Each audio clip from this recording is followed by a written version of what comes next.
आपण बघणार आहे झाडाचे महत्त्व, झाडे लावा झाडे जगवा, झाडापासून होणारे फायदे. झाडाला परोपकारी म्हणतात. का म्हणतात? असा कुठलाही निबंध किंवा त्याच्यावर लेख लिहायला आला तरी तुम्ही हा लिहू शकता. झाडे लावा झाडे जगवा. एकच नाहीये, कुठलाही यातला कुठलाही आला तरी तुम्ही लिहू शकता. वृक्षवल्ली आम्हा सोयरे वनचरे असे संतांनी सांगून ठेवले. झाडं हे आपले नातेवाईक आहेत. झाडे आपणास गोड फळे देतात, सुंदर निळी, पिवळी, लाल, गुलाबी, पांढरी, केशरी अशी फुले देतात. मोगरा, चाफा, जुई, केवडा, रातराणी सारखी सुगंधी फुले देतात.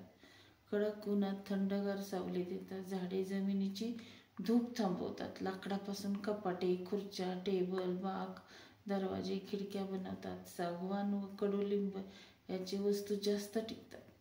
झाडे ही परोपकारी व स्वावलंबी असतात.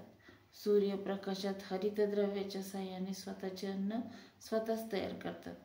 हवेत ऑक्सिजन सोडतात. वटवृक्ष, वड, पिंपळ ही झाडे सर्वात जास्त ऑक्सिजन देतात. तुळस तर नेहमीच ऑक्सिजन देते.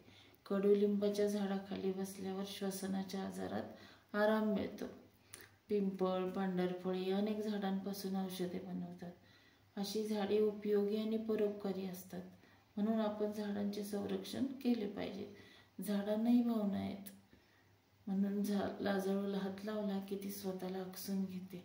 एका आदिवासी जमातीमध्ये झाडे तोडायची असेल तर त्याला तोडत नाही. सगळे लोक झाडाजवळ जाऊन त्याला शिव्या श्राप देतात, कोसतात. थोड्याच दिवसात झाड सुकून जाते.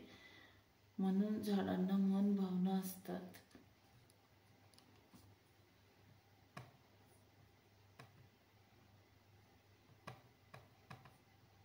प्रत्येकाने एकतरी झाड लावले पाहिजे. आमच्या इथे एक निमवाडी आहे. तिथे बाळ जन्माला आले की एक रोप लावतात. त्याला खत पाणी घालतात, जोपासतात. म्हणून संपूर्ण वाडी हिरवीगार आहे. तिथे खूप प्रसन्न वाटते. अशी ही झाडे आपणास पाळणा तर देतात, शेवटी सरपणही देतात. मग आपण झाडे का तोडतो? प्रत्येकाने एक झाड लावलं पाहिजे. जंगलतोड थांबली पाहिजे. नाहीतर जंगली प्राणी मानव अस्तित्वातील हानी पोचवतील. निसर्गाचे नियम पाळूया, झाडे लावूया, झाडे जगवूया.